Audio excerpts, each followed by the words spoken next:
감사합니다. 우리 옆에 있는 분과 인사 나눌까요? 큰 은혜의 시간이 되시기 바랍니다. 한 번 더요. 참 잘 오셨습니다. 아멘. 오늘부터 야고보서를 하게 됩니다. 야고보서는 신약의 잠언이라고 알려져 있죠. 우리가 구약의 잠언은 다 아시죠? 구약의 잠언은 모든 유대인들이 다 암송해요. 근데 우리 예수 믿는 사람은 구약의 잠언뿐만 아니라 신약의 잠언인 야고보서도 다 암송해야 됩니다. 야고보서는 여러 좋은 믿음의 격언들, 또 믿음을 뜨겁게 만들어주는 그런 글들이 가득합니다.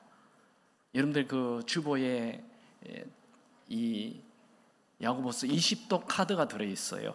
있죠? 네, 그 카드를 우리가 7월, 8월 2달 동안 이 야고보서를 할 텐데, 저는 좀 작게 20도 했지만 여러분들이 50도 하면 좋겠어요. 그래서 한 주에 다섯 번 읽으면 50독이 돼요. 별로 길지 않아요. 5장밖에 안 돼요. 그래, 겁먹지 마시고, 창세기 아닙니다. 네, 5장밖에 안 되니까 겁내지 마시고 다 암송하면 좋겠습니다. 그리고 또 한눈에 보는 야고보서 이런 게 있죠. 요거 오늘 야고보서에 대한 서론을 좀 정리해 두었습니다. 참고하시면 좋겠고요. 야고보서 노트를 하나 만드셔가지고 같이 기록하면서 이 야고보 축제에 참여하면 좋겠습니다. 이 야고보서는 공동서신 중에 하나예요. 공동서신이 뭡니까? 공동서신은 모든 그리스도인들이 다 읽는 성경을 공동서신이라고 그래요. 우리가 상식적으로 한번 생각해 봅시다. 신약 성경이 총 몇 권이죠? 대답하세요. 신약 성경이 몇 권이죠? 네, 27권입니다. 27권인데 이 27권, 바울 서신이 몇 권이죠? 13권이에요. 13권인데 히브리서를 포함하면 14권이 됩니다. 그리고 복음서는 몇 권이에요? 마태, 마가, 누가, 요한 4권이죠. 역사서, 사도행전 1권, 묵시서, 요한계시록 1권. 그러면 자, 이 바울 서신하고 요 복음서하고 역사서, 요한계시록까지 합하면 몇 권이죠? 20권이죠. 우리 산수할 줄 알잖아요. 20권. 그럼 나머지 몇 권 남습니까? 7권 남죠. 7권이 공동서신이에요. 자, 공동서신에는 야고보서, 베드로 전후서, 요한 1, 2, 3서, 유다서 이렇게 돼요. 자, 오늘 우리가 보게 되는 것은 공동서신 중에 야고보서를 보게 됩니다. 자, 야고보서는 편지를 쓰면 편지 받는 사람이 있잖아요. 야고보서의 수신인이 누굴까요? 자, 1장 1절 우리 다 같이 읽습니다. 하나님과 주 예수 그리스도의 종 야고보는 흩어져 있는 12지파에게 문안하노라. 그러니까 흩어진 12지파가 수신인이에요. 그러면 이 예수님 당시, 이 초대교회 야고보 당시에 12지파가 누굴까요? 12지파가 없어요. 왜냐하면 구약에는 12지파 있었죠? 그렇죠? 이렇게 해주시죠. 구약이 12지파 있었죠? 그 야곱의 아들 12아들이 12지파가 되잖아요. 그게 모세 오경에도 등장하고, 그 다음에 사사기, 그 다음 그 가나안 땅에 있을 때, 또 왕국 시대 다윗 왕, 사울 왕, 다윗 왕, 솔로몬 왕까지 12지파가 있었어요. 근데 솔로몬 이후에 아들 르호보암 왕이 나라가 두 쪽 나죠. 그래서 북이스라엘과 남쪽 유다로 나누어져요. 이 북이스라엘이 10개 지파예요. 남쪽 유다가 한 개 지파에, 또 하나 지파는 레위 지파인데 다 섞여 있죠. 어쨌든 이 10개 지파 북이스라엘이 아수르의 공격으로 다 사라져버려요. 역사에서 완전히 사라져버려요. 그리고 이제 남쪽 유다 지파 하나 남아있는데, 이 남쪽 유다 지파는, 예루살렘 중심의 유다 지파는 바벨론이 침공해서 망하고 여기 사람들이 포로로 바벨론에 끌려갔어요. 그런데 이 포로로 끌려간 그들이 바벨론이 포로로 끌고 갔는데, 바벨론이 망하고 페르시아 제국이 일어나면서 페르시아 제국의 고레스 왕이 이스라엘, 너희들 유다 지파들 돌아가라 해가지고 유다 지파 사람들이 예루살렘에 다시 돌아왔어요. 그것이 지금 예수님 시대예요. 이 예수님 시대에 사는 사람들은 다 유다 지파 사람들 뿐이에요. 그런데 지금 야고보는 흩어진 12지파에게 편지를 보내는 거예요. 그러면 12지파가 없잖아요. 유다 지파밖에 없는데, 유다 지파에 예수 믿는 사람들이 생겨서 어마어마한 핍박이 와가지고 사도행전 7장에 스데반이 죽고 돌이 맞아 죽고 다 예루살렘 교인들이 흩어져요. 이 흩어진 사람들을 이 야고보는 흩어진 12지파라고 얘기했어요. 유다 지파뿐인데, 예수를 믿는 사람들을 구약의 12지파처럼 별명을 붙인 거예요. 새로운 예수를 믿는 이스라엘을 흩어진 12지파라, 이렇게 말을 하는 거예요. 그리고 이게 흩어진이라는 단어는 디아스포라라는 단어예요. 이 단어의 뜻은 그냥 흩어졌다가 아니라 씨를 가진 채 흩어진 포자를 얘기하는 거예요. 그럼 봄이 되면 민들레가 피었는데 이 민들레가 다 바람에 날려 쑥 날아가잖아요. 그냥 흩어지는 것이 아니고 씨를 가지고 있죠. 그래서 떨어지면 반드시 민들레가 싹이 나는 거예요. 그러니까 우리 예수 믿는 사람은 흩어진 이 디아스포라는 흩어져서 모이면 기도하고 예배드리고 흩어지면 씨가 되어서 그 지역을 복음화시키는 거예요. 여러분이 그런 자 되기 바랍니다. 그러면 이 야고보, 두 번째로 야고보서를 기록한 목적이 뭐예요? 야고보서는 예수님을 구세주로 주인으로 믿는 자들에게 성숙한 그리스도인들이 되게 하기 위하여 기록한 거예요. 예수 처음 믿는 사람을 위해서 기록한 책은 로마서나 갈라디아서이지만, 이 책은, 이 서신서는 예수를 잘 믿고 있는 사람들에게 어린 신자가 아니라 이제 좀 성숙한 그리스도인이 되라 하면서 쓴 책이에요. 예수를 주인으로 모시면 하나님의 아들이신 영이 우리에게 들어오게 되죠. 여러분, 성령으로 여러분이 성숙되기 바랍니다. 이 야고보서에 성숙하다라는 단어가 온전하다로 많이 나옵니다. 자, 야고보서 1장 4절에 인내를 온전히 이루라. 이는 너희로 온전하고 구비하여 조금도 부족함이 없게 하려 함이라.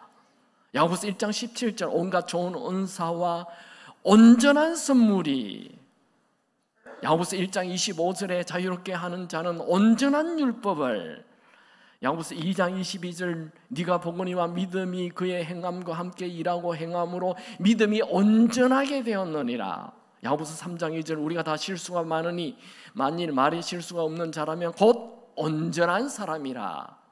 즉 이 야고보서는 우리가 온전한 사람, 이거는 퍼펙트한 사람을 얘기하는 것이 아니고 성숙한 사람, 예수를 믿고 이제 좀 성숙한 그리스도인이 되라, 이런 것을 얘기해 주는 책이 이 야고보서입니다.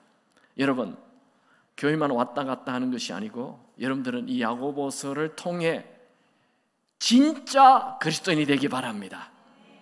세 번째, 야고보서를 쓴 시기가 언제입니까? 언제 썼습니까?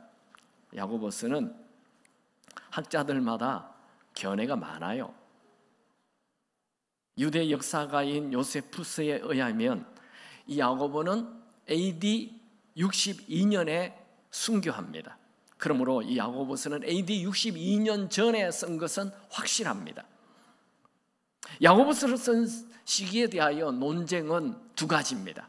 하나는 이 야고보서가 갈라디아서, 바울의 서신서 갈라디아서 이전에 썼다는 학자들과 갈라디아서 이후에 썼다는 학자들이 있어요.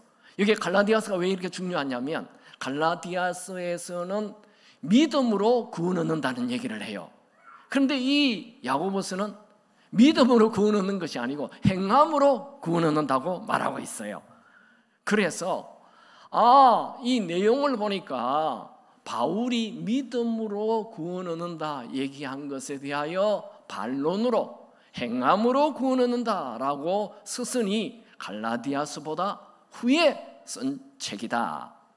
갈라디아서는 AD 한 48년이니까 이 책은 한 AD 60년경에 쓴 것이다 라고 얘기하는 학자가 있고, 두 번째 학자들은 아니다, 이 야고보서는 믿음으로 구원 얻는다라는 얘기는 중요하기도 하지만 그것보다도 예수님께서 너희들이 말로만 주여 주여 하는 자마다 천국 갈 것이 아니오 행함이 있어야 된다고 말씀하신 예수님 말씀을 근거로 해서 얘기한 내용이 많으니 그냥 예수님의 말씀을 중심으로 한 초기에 초대교회 초기에 기록한 서신이다. 그리고 중요한 것은 이 야고보서가 만약 갈라디아서 다음에 썼다면 믿음으로 구원 얻는 거 아니야, 반드시 행함이 있어야 돼 하고 바울의 그 이론은 부족해 하면서 논쟁을 하지 않는다는 거예요. 그냥 행함으로 구원 얻는다는 것을 쭉 얘기하는 것이지 바울을 서신을 앞에 놓고 논쟁적으로 쓴 것이 하나도 없다는 거예요. 그러므로 이것은 바울 서신 앞에 쓴 서신이다, 이렇게 얘기하는 학자들의 말이 더 훨씬 힘을 얻고 있습니다. 제가 생각할 때도 이것은 초기의 서신, 그러니까 갈라디아서 AD 48년 전에 AD 한 46년에 쓴, 어쩌면 신약 성경 27권 중에 가장 먼저 쓴 서신서가 아닌가라고 생각합니다. 그러면 이 야고보서는 누가 기록했습니까? 야고보서를 기록한 사람은 누굴까요? 야고보라는 말은 헬라어로 야코보스입니다. 야코보스. 근데 우리 한국에는 야고보로 번역을 했죠. 그런데 미국 사람들은 뭐라고 번역을 했어요? 제임스라고 번역했어요. 영 말도 되지 않는 번역을. 우리 한국 사람들이 조금 프라이드를 가져도 좋을 것 같아요. 이 한국 성경이 훨씬 원어에 가깝게 번역을 했어요. 자, 야고보라는 이름이 구약에도 등장하죠. 누굽니까? 이삭의 두 아들, 쌍둥이 아들이 있죠. 야곱과 에서. 여기 야곱이 신약의 야고보예요. 원래 이스라엘 사람들은 이 야곱이라는 이름을 별로 안 좋아하죠. 야곱의 이름의 뜻이 원래 이 형의 뒷발꿈치를 붙잡았다. 그래서 도둑놈, 사기꾼이라는 뜻이 있어요. 그래서 별로 안 좋아했는데 이 야곱이 야복강에서 천사와 씨름하잖아요. 그리고 이름이 이스라엘로 바뀌고 이스라엘의 시부가 됩니다. 그 이후 이스라엘 사람들은 이 야곱 이름을 굉장히 좋아해요. 그냥 야곱이 천재예요. 곳곳에 야곱이에요.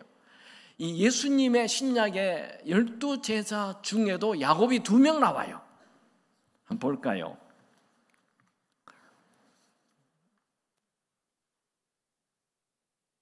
성경 마태복음 10장 2절에서 4절 우리 같이 한번 봅시다. 다 같이 읽을까요? 시작. 12사도의 이름은 이러하니 베드로라, 그의 형제 안드레와 세베대의 아들 야고보, 그의 형제 요한, 빌립과 바돌로메, 도마와 세리, 마테, 알페의 아들 야고보와 다데.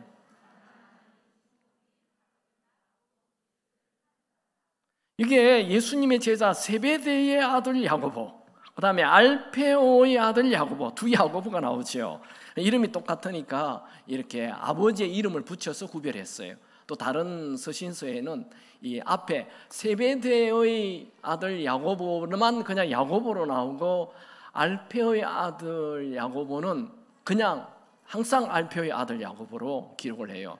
그러니까 학자들은 앞에 세베대의 아들 야고보는 큰 야고보, 뒤에 알페오의 아들 야고보는 작은 야고보, 그렇게 불렀습니다. 이 앞에 나오는 세베대의 아들 야고보, 이 야고보가 야고보서를 썼을까요? 확률이 있어요. 왜냐하면 예수님의 제자 중에 베드로, 요한, 야고보, 이 세 사람이 항상 중심이었어요. 예수님 어디 갈 때 항상 베드로, 요한, 야고보를 데리고 다녀요. 12명 중에도 핵심이 이 세 사람이에요. 그 야고보, 이 세베대의 아들 야고보, 이 야고보는 그 요한, 사도 요한하고도 친구예요. 아니 형제예요. 요한이 요한복음을 많이 쓰고 요한 1, 2, 3서를 쓰고 요한계시록 썼잖아요. 그러니까 야고보도, 세베대의 아들 이 야고보도 얼마든지 성경을 쓸 수 있죠. 그런 학문적인 게 있어요. 이 야고보와 요한은, 세베대의 아들 야고보와 요한은 성질이 좀 급해요. 한 번은 사마리아 성에 예수님하고 갔는데 사마리아 성 사람들이 예수님을 환대를 하지 않는, 환영을 안 해요. 그러니까 이 야고보가 예수님, 하늘에서 불을 내려가지고 쟤들 다 죽여버리십시오. 성질 급해요.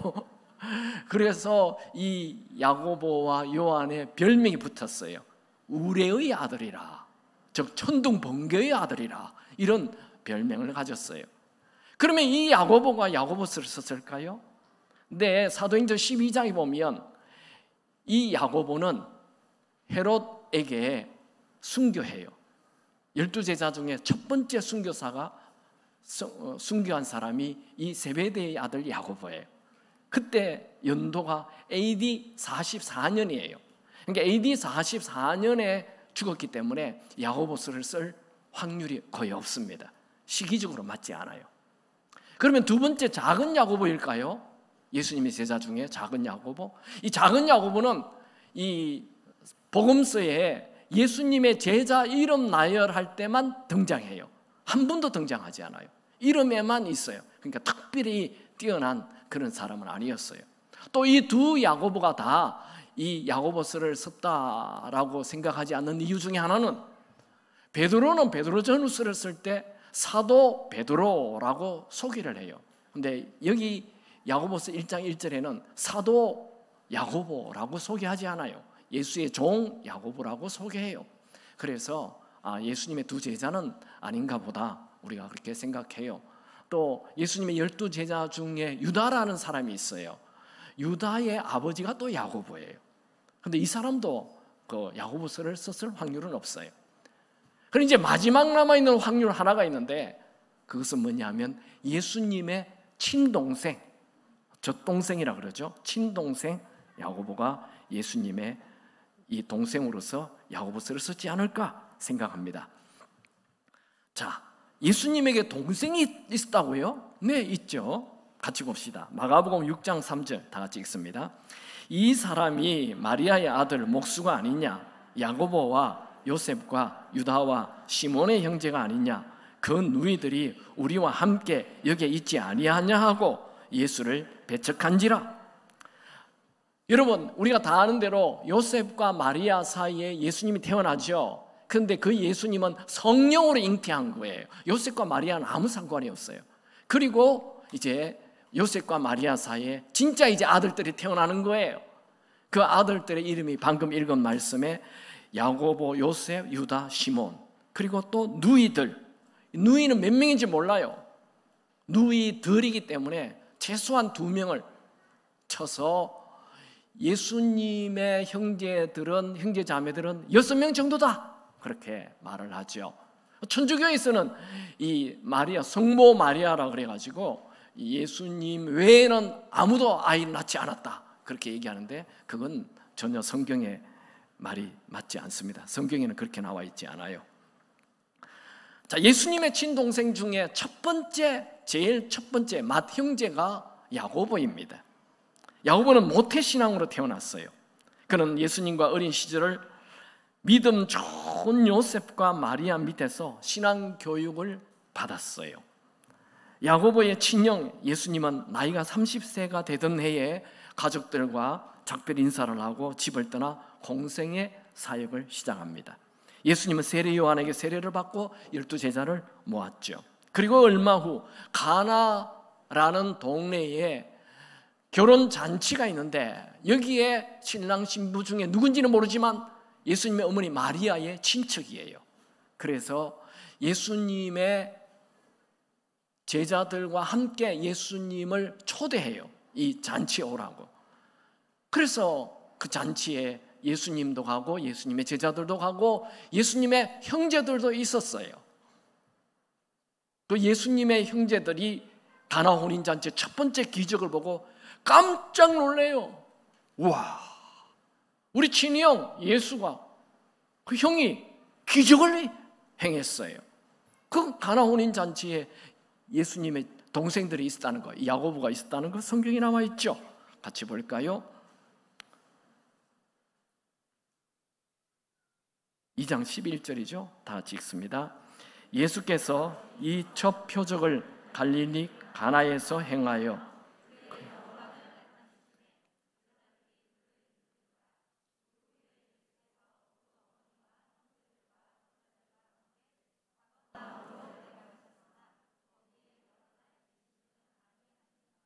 예수님이 첫 번째 기적 가나 혼인잔치 기적을 할 때 그 어머니와 형제들과 제자들이 함께 있었다. 성경이 그렇게 기록을 하고 있어요. 그래서 야고보는 예수님의 첫 번째 동생 야고보죠. 그 기적을 보면 굉장히 놀랐어요. 그러나 예수님을 메시아로 하나님의 아들로는 믿지 않았어요. 왜요? 자기의 친형이거든요. 너무 잘 아는 친형이죠. 예수님은 그 후에 곳곳에서 기적을 행하시고 병자 고치고 심지어 귀신도 쫓아냈어요. 그래서 주변에 있는 유대인들은 예수님이 우리가 기다렸던 그 메시아 아니야? 하고 믿기 시작합니다. 그러나 그 중에는 아니야, 예수가 미친 것 같다고 이렇게 모함하는 자들도 있었어요. 그때 예수님의 어머니와 그 예수님의 동생들이 와가지고 사람을 보내서 예수님을 좀 만나자고 그래요. 계속 이런 일을 하면 당신 형 돌로 쳐 죽일 거야. 그러니까 하지 마 하면서 좀 만나려고 그래요. 그때 이 동생들은 예수를 진짜 메시아로 믿지 않았습니다. 마가복음 3장 31절 같이 읽을까요? 그때에 예수의 어머니와 동생들이 와서 밖에 서서 사람을 보내어 예수를 부르니 그때 예수님이 안 가요. 다 하나님, 예수를 믿는 자가 내 형제 자매다 이렇게 얘기하고 끝내죠. 근데 오병이어의 기적을 일으키잖아요. 이 오병이어 기적에도 예수님의 동생들이 있었어요. 그 막 사람들이 예수님을 왕으로 만들려고 그러잖아요. 그때 예수님이 내가 하나님의 아들이란 얘기를 하잖아요. 그러니까 사람들이 수근수근하면서 예수님을 죽이려고 그러죠.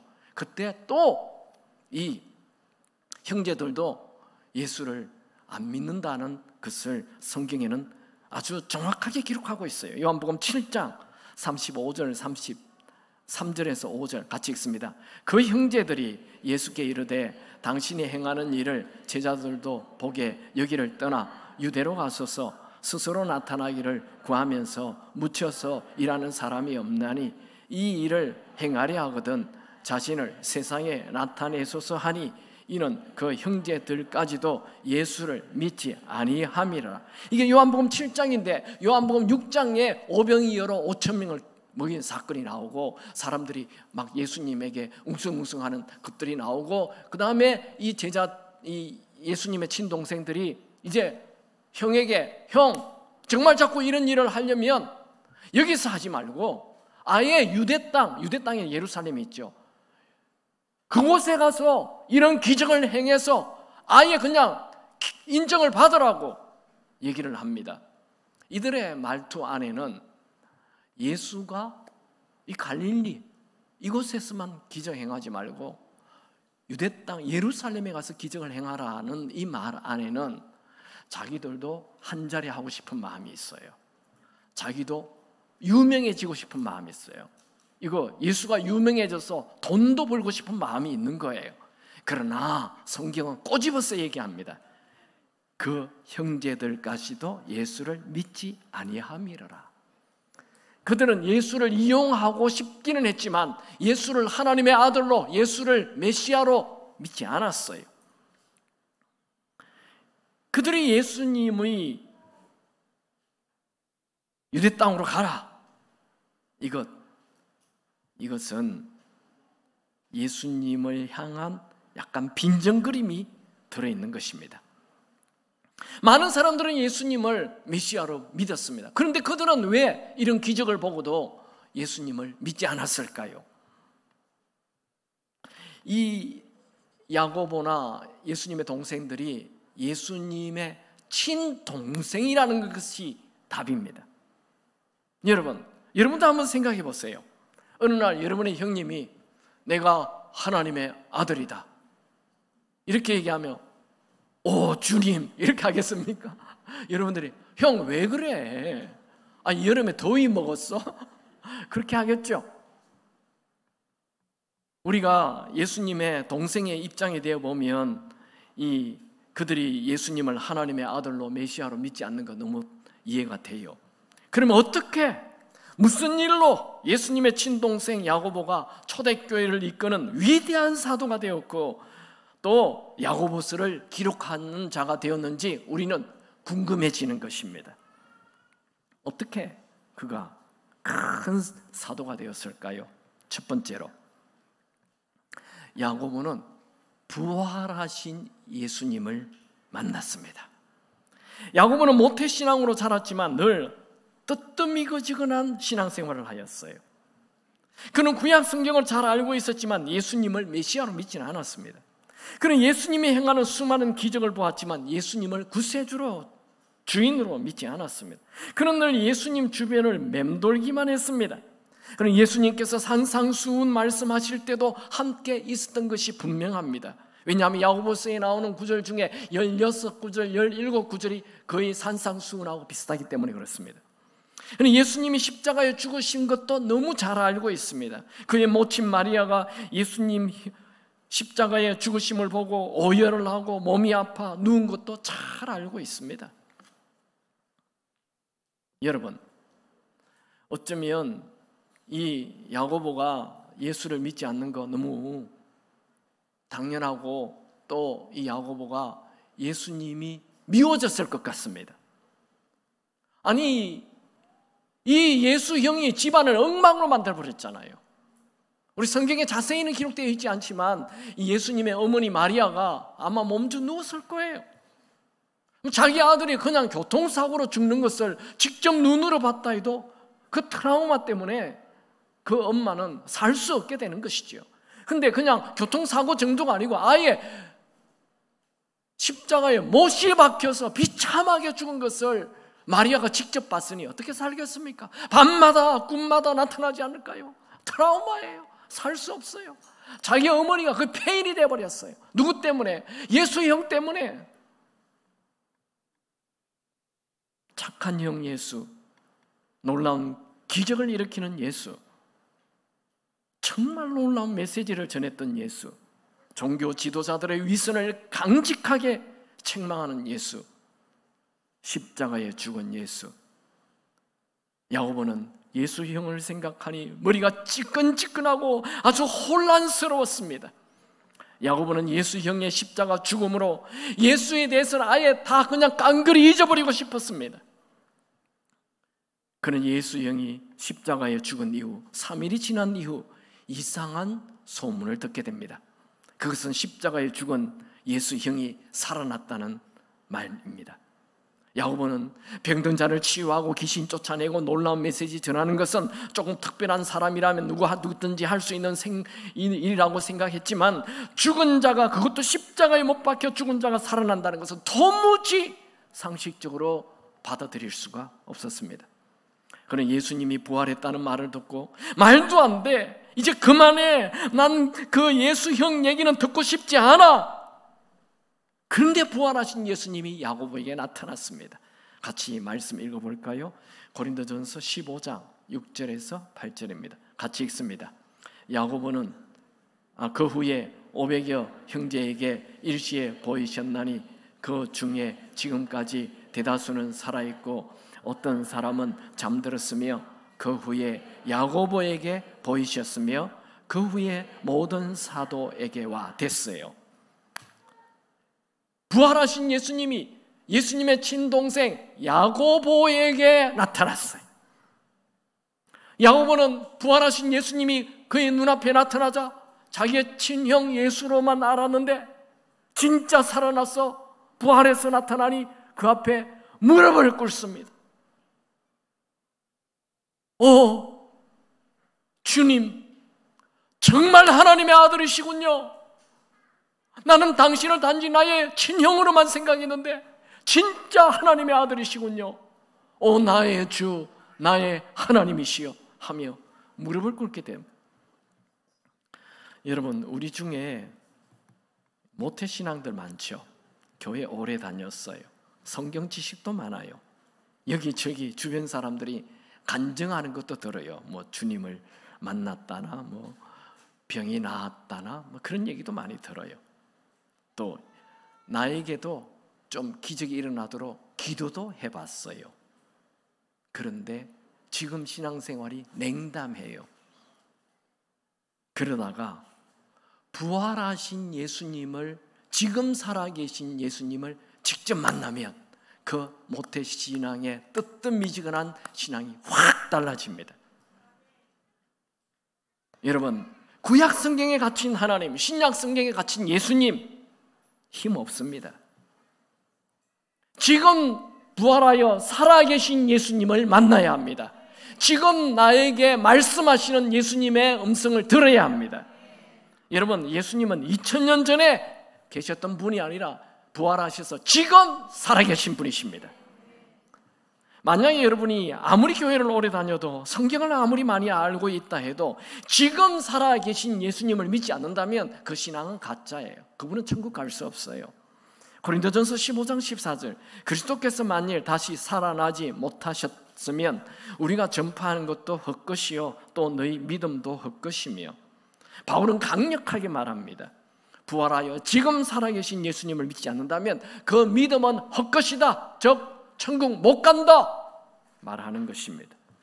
여러분, 2000년 전에 십자가에 죽으신 예수님이 지금 살아 계시는 것을 믿으시기 바랍니다. 그래서 야고보가 확 바뀌는 거예요. 두 번째, 야고보가 확 변화된 이유, 그는 기도로 성령 충만을 받았습니다.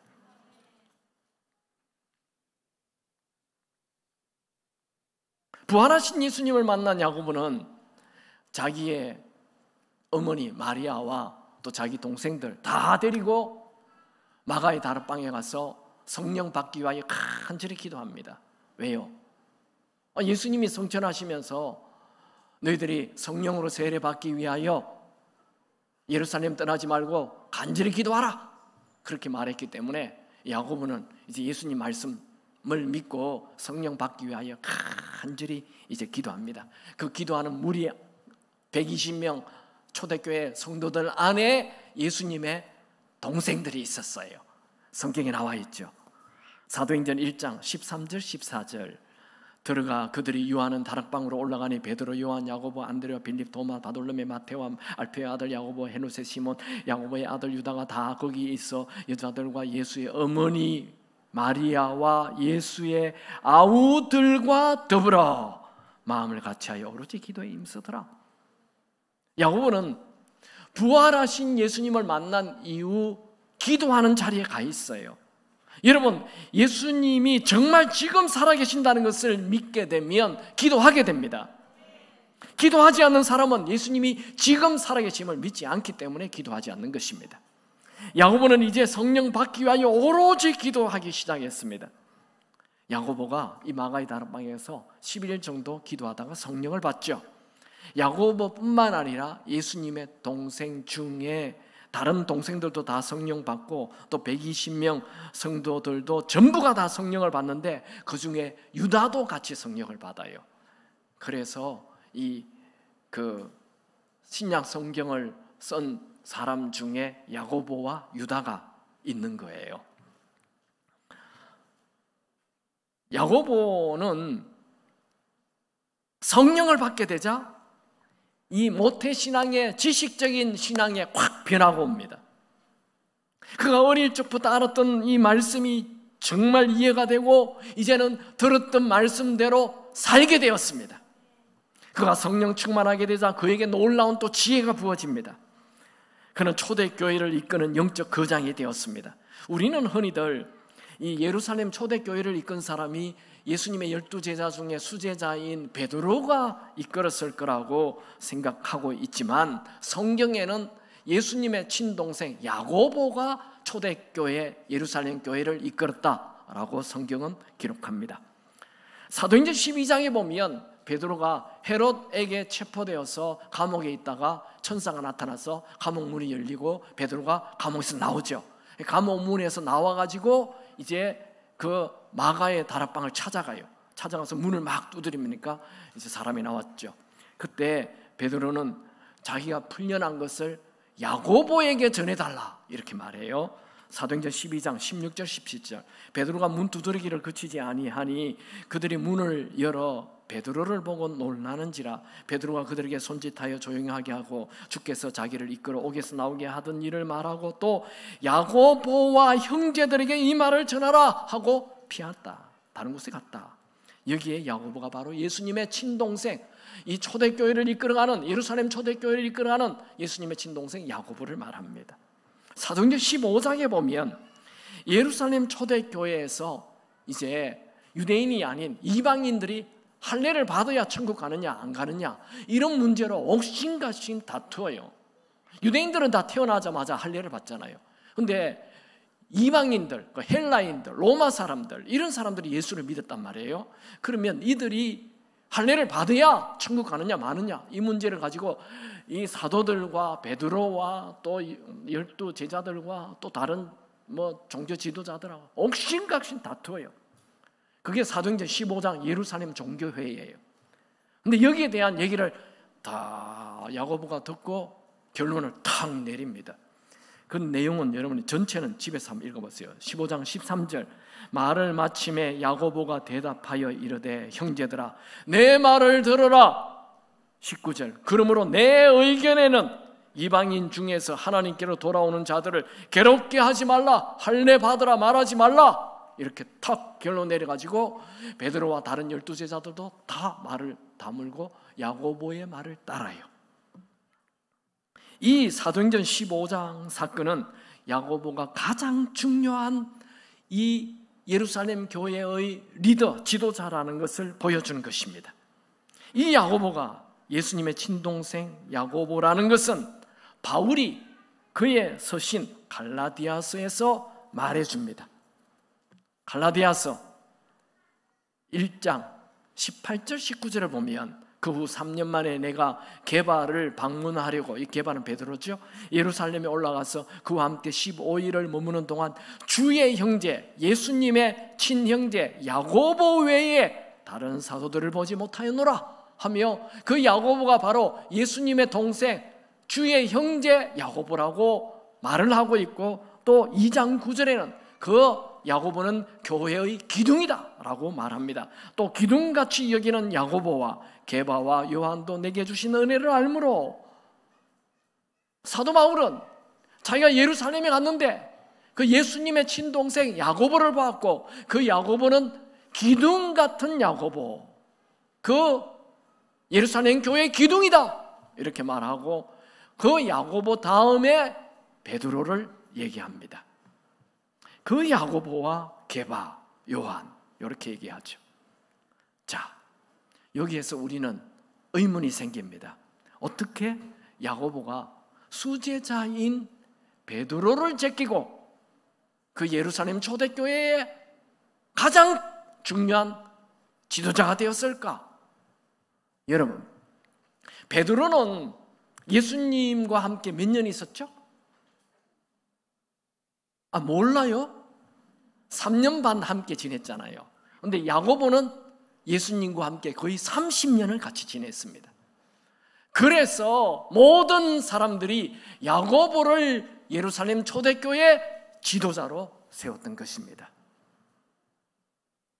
또 이 야고보에게는 성령을 받아서 누구보다도 뛰어난 하나님이 주시는 지혜가 있었어요.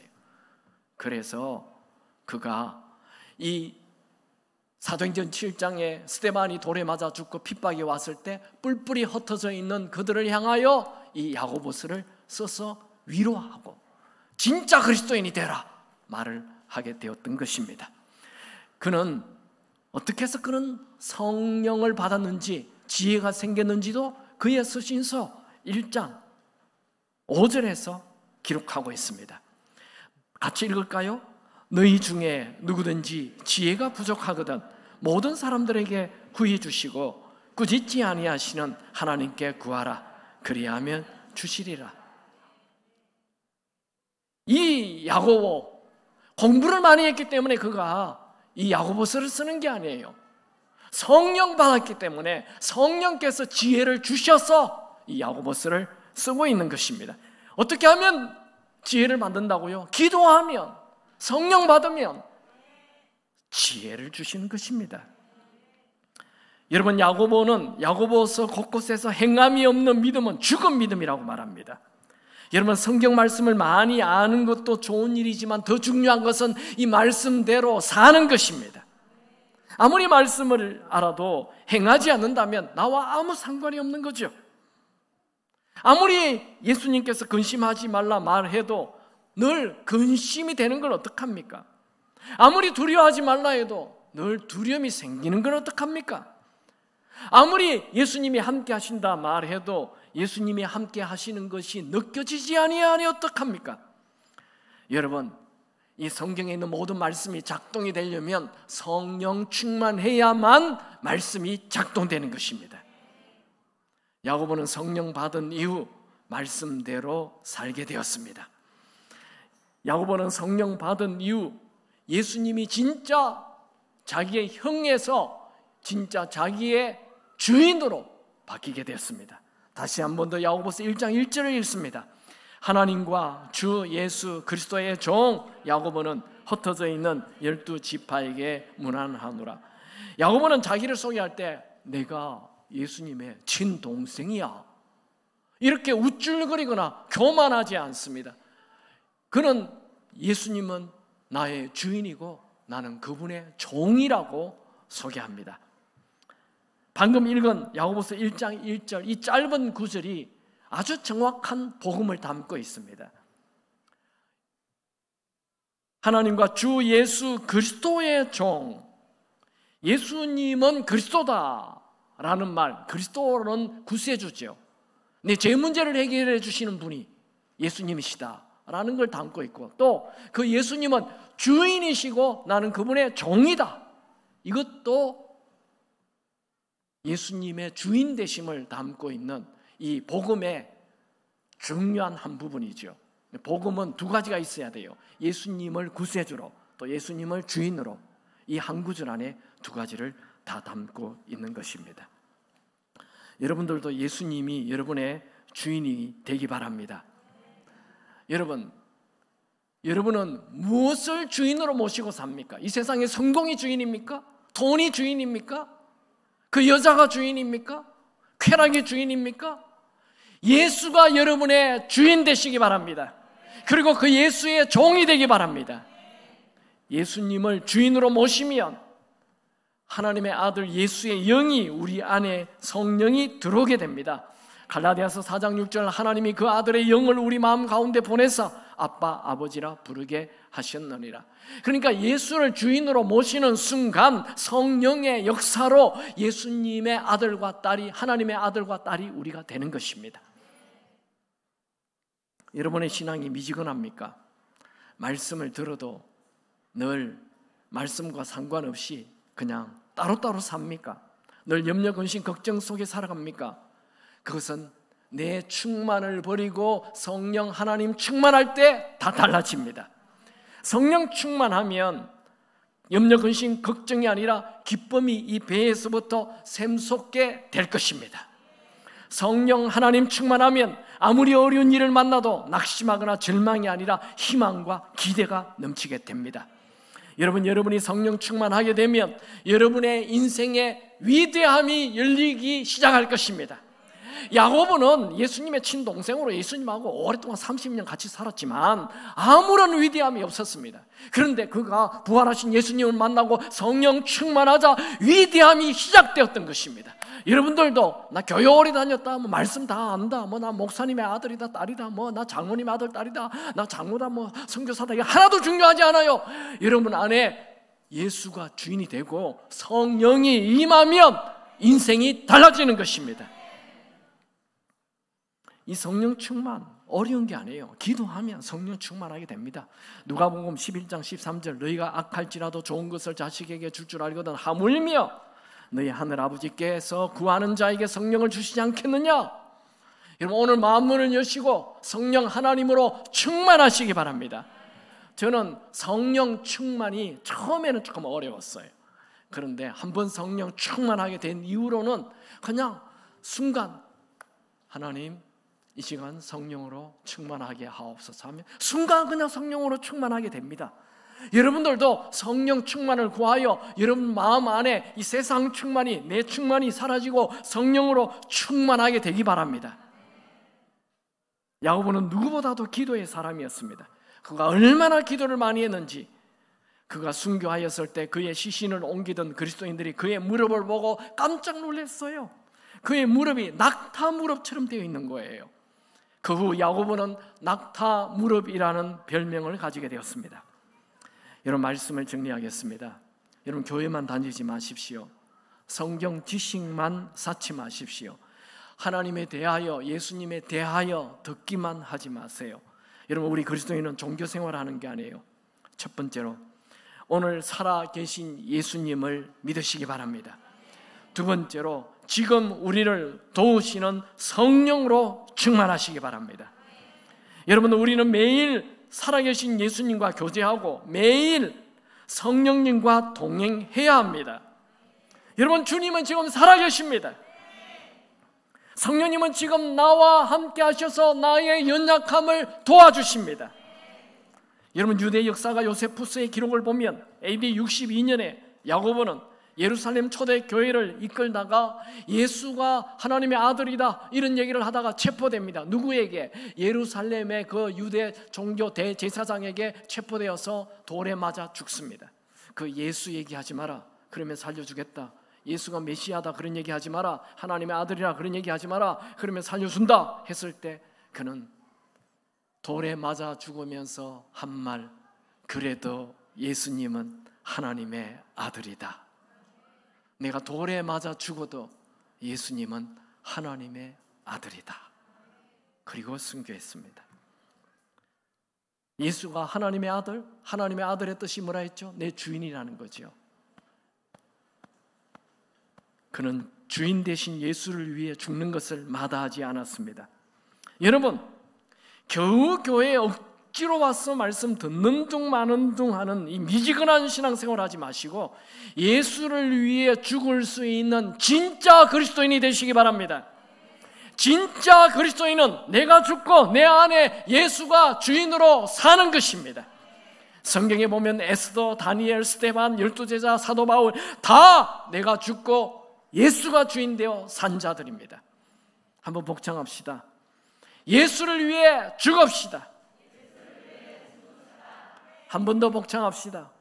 나는 예수를 위해 죽기 위해 태어났다.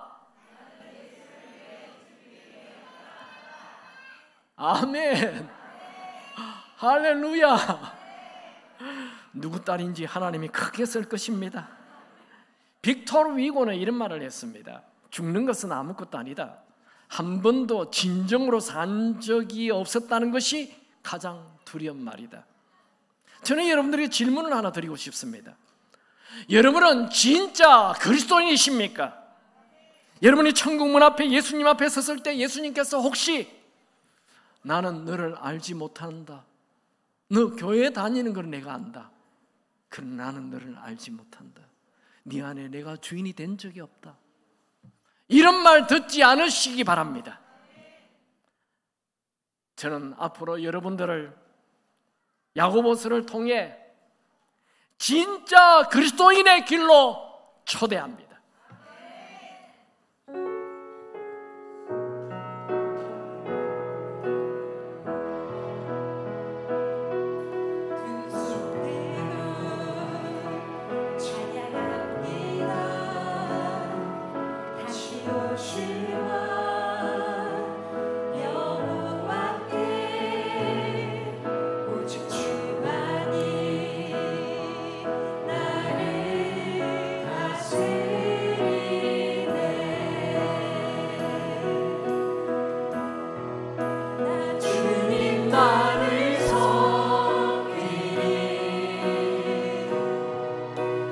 헛된 말